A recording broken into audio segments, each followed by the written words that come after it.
L'idée, c'est en cette fin d'année de faire un petit regard sur l'année écoulée, sur les dossiers d'actualité dans le monde agricole. On en connaît l'importance dans notre territoire, dans notre département. Bon, déjà sur l'année écoulée, j'allais dire une année un peu bizarre, mais où finalement les agriculteurs ont finalement tiré un peu leur épingle du jeu. J'essaye, c'est une question. Oui, une année. Comme souvent, toutes les années, on arrive au bout, voilà, et tant mieux. Je pense qu'il vaut mieux passer à autre chose. Ça ne sera pas une année à marquer dans les annales sur ni du trop mauvais, mais surtout pas non plus du trop bon.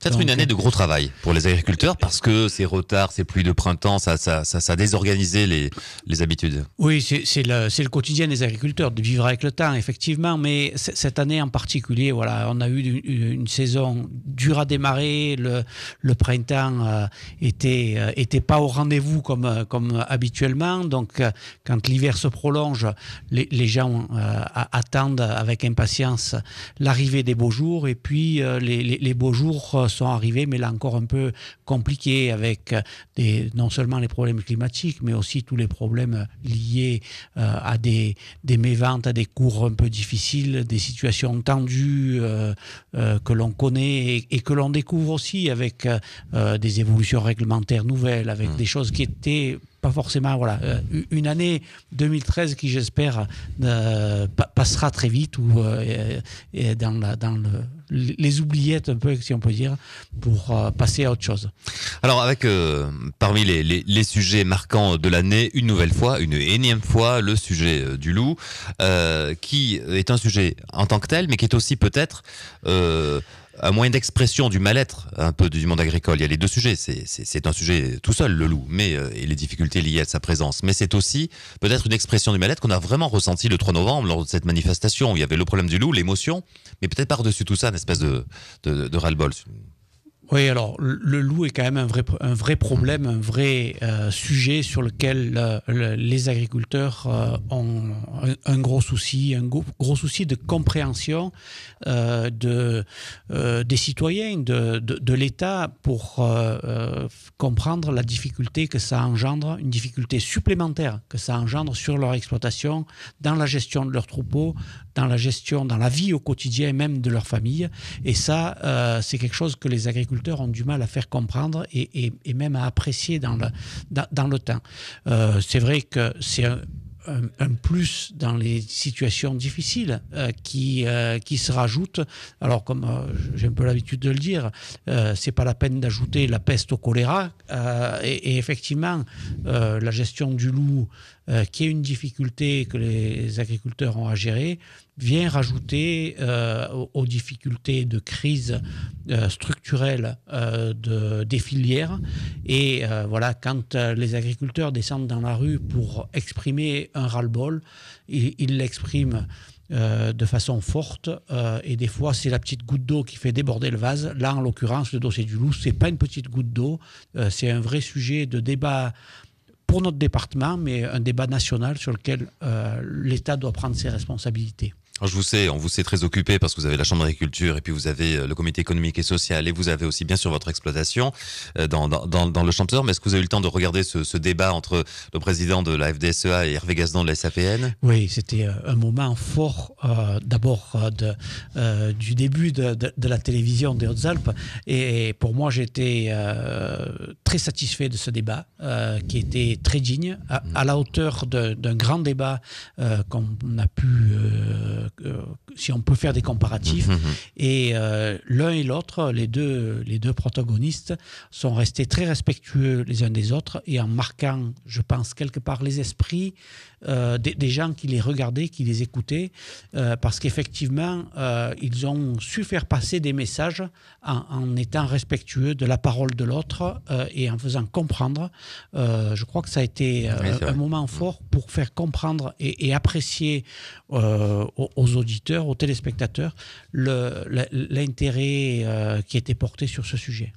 Hervé Gazdan, pour autant, vous a pas convaincu, je l'imagine. Non, mais ça, vous en doutez pas. Je pense que je ne l'ai pas convaincu non plus, puisqu'apparemment, il était pas très convaincu des propos que j'avais tenus et qu'il a pris en référence. Alors, autre sujet relatif au monde agricole, c'est cette montée en puissance continue de la valorisation. Allez, il y a plusieurs formulations, mais on va dire des circuits courts, hein, c'est-à-dire de l'achat le plus direct possible entre le producteur et le consommateur. Bon, vous forcez beaucoup là-dessus. Vous avez relancé la marque Hautes-Alpes naturellement depuis 2 ans. Est-ce que vous avez l'impression que ça porte ses fruits?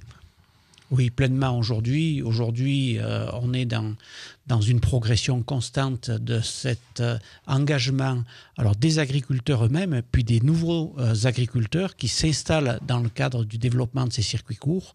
Et je crois que là, il y a vraiment un sujet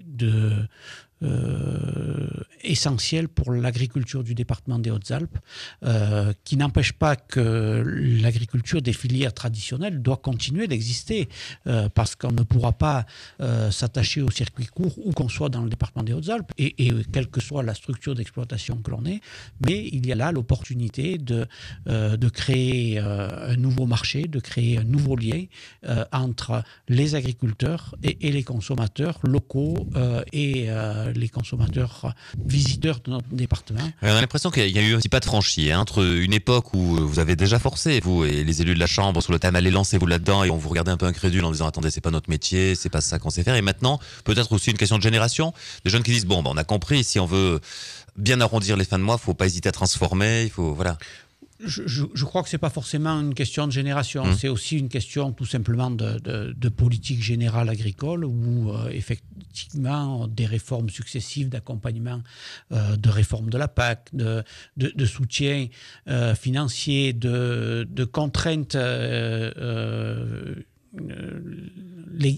législatives qui contraignent le fonctionnement des exploitations agricoles et qui permettent aux agriculteurs de faire des choix, des stratégies de développement différentes de celles qu'on pouvait imaginer il y a plusieurs années en arrière. Certains avaient déjà pris cette orientation pour opportunité locale de servir des marchés qui s'identifiaient à eux. Certains aujourd'hui le font par conviction et puis voilà parce que ça marche donc parce que ça fait vivre un homme, ça fait vivre une famille et ça fait vivre sans attendre toujours en retour de s'intégrer dans des systèmes de filières, de s'intégrer dans des systèmes de soutien de subventions apportées à l'agriculture et permettent d'installer des gens sur des territoires sur lesquels il y avait quelque peu de la déprise aussi, dans des territoires de haute montagne, dans des territoires de proximité urbaine, parce que cette confrontation entre le développement de l'urbanisme et l'agriculture est souvent aussi un handicap pour son développement. Et au lieu d'en être un handicap, aujourd'hui, l'idée est d'en faire un atout. Et des agriculteurs l'ont bien compris. On le retrouve aux environs de Gap, on le retrouve aux environs des grandes villes de Briançon, d'Ambreuil, des agriculteurs qui utilisent cette proximité et ce développement de la ville pour servir ce marché qui s'ouvre à eux. Pierre-Yves Motte, merci. On vous retrouvera régulièrement, comme vous, comme toutes les instances agricoles tout au long de l'année. Bonne fête à vous. Merci beaucoup. Merci, bonne fête à tous.